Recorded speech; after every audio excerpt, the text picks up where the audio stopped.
নমস্কার বন্ধুরা, আজকে তোমাদের সাথে শেয়ার করতে চলে এলাম কুমড়ো আলু দিয়ে, আর তার সাথে থাকছে সিমের মিশাল। আর রেসিপিটা খেতে খুবই সুন্দর হয়। বন্ধুরা, রেসিপিটা আপনারা দেখতে থাকুন। আর যে বন্ধুরা আমার চ্যানেলটিকে এখনও সাবস্ক্রাইব করেন নাই, তারা একটু সাবস্ক্রাইব করে দেবেন। আর আমার রেসিপিটা যদি ভালো লাগে তাহলে আমাকে একটু কমেন্ট করে জানাবেন আপনাদের কেমন লাগলো। আপনারা যদি আমাকে একটু কমেন্ট করে জানান তাহলে আমি খুব অনুপ্রাণিত হই, আর আমার খুব ভালো লাগবে আমার নেক্সট ভিডিও তোমাদের সাথে প্রেস করতে। বন্ধুরা, তাহলে দেখে নাও আমি রেসিপিটা কিভাবে বানাচ্ছি। এখন আমি ওভেনে কড়াই বসিয়ে গ্যাসের ফ্লেমটা আমি অন করে দিলাম। আর আমি কড়াইটা গরম করে নিয়ে আমি 2 চামচের মতন আমি এখানে সর্ষের তেল দিয়ে দিলাম। আর এইদিকে যতক্ষণ সর্ষের তেলটা গরম হচ্ছে, আর আমি সবজিগুলো কিভাবে কেটে নিয়েছি সেগুলো আপনারা একটু দেখে নিন। আমি এখানে একটু ছোট ছোট সাইজ করে কুমড়োগুলো আর শিমগুলো আমি একটু দুটো বড় শিম হলে আমি 3 টুকরো করেছি, আর ছোট শিমের আমি 2 টুকরো করে নিয়েছি।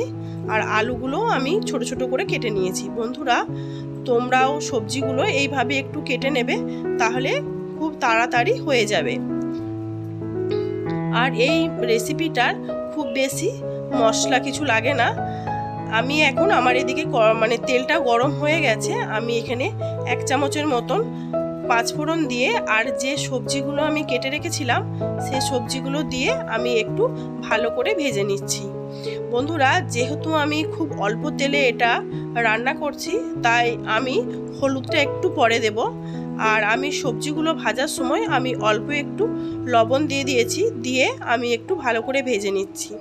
আর বন্ধুরা, আমি এখানে আমি পরে হলুদটা দেব, কারণ হচ্ছে যদি হলুদটা দিয়ে দিই তাহলে কিন্তু পুরো তেলটা হলুদের মধ্যে টেনে নেবে। সেজন্য আমি একটু পরে আমি এটা হলুদটা আমি দেব। আর আমি ঢাকা দিয়ে 5 মিনিটের মতন একটু কুক করে নিয়েছি। আর বন্ধুরা, দেখতেই পাচ্ছ কতটা ভাজা ভাজা হয়ে গেছে।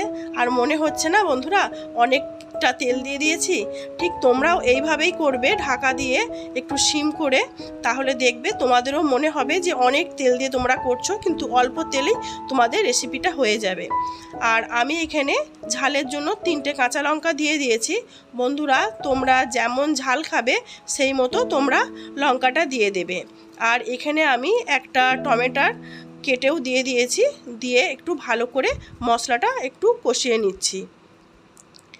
এরপরে আমি একটু আদা টুকরো দিয়ে দিচ্ছি, 1 ইঞ্চির মতন একটু আদা দিয়েছি। তারপরে আমি একটু হলুদ গুঁড়ো আর দিচ্ছি 1/2 চামচের মতন জিরে গুঁড়ো দিয়ে মশলাটার একটু ভালো করে কষিয়ে নিচ্ছি। বন্ধুরা, তোমরা কিন্তু মশলাটা একটু ভালো করে কষিয়ে নেবে, না হলে কিন্তু মশলার একটা কাঁচা গন্ধ থাকে, সেটা যদি থাকে খেতে কিন্তু খুব একটা সবজিটা খুব একটা টেস্ট হয় না। তাই মশলাটা একটু ভালো করে কষিয়ে নেবে। আর আমি অল্প একটু জল দিয়ে আমি ভালো করে একটু কষিয়ে নিচ্ছি, কারণ আমি খুব একটা শুকনো শুকনো করব না, আমি একটু গ্রেভি গ্রেভি রাখবো। তাই আমি অল্প একটু জল দিয়ে আমি একটু নাড়াচাড়া করে নিয়ে ঢাকনা দিয়ে আমি আরও 5-10 মিনিটের মতন একটু কুক করে নিচ্ছি। তারপর 5-10 মিনিট পর আমি ঢাকনা খুলে একটু ভালো করে নাড়াচাড়া করে নিচ্ছি। আর বন্ধুরা, দেখো কতটা মাখা মাখা হয়ে গেছে, আর কত সুন্দরও হয়ে গেছে। আমি একটু নাড়াচাড়া করে নিচ্ছি।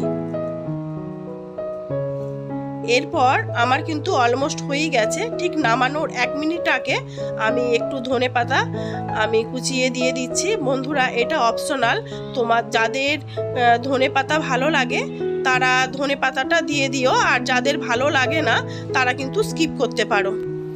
আমি ধনেপাতা কুচিটা দিয়ে একটু নাড়াচাড়া করে নিয়ে আমি 1 মিনিটের মতন একটু মিডিয়াম ফ্লেমে একটু ফুটিয়ে নিচ্ছি।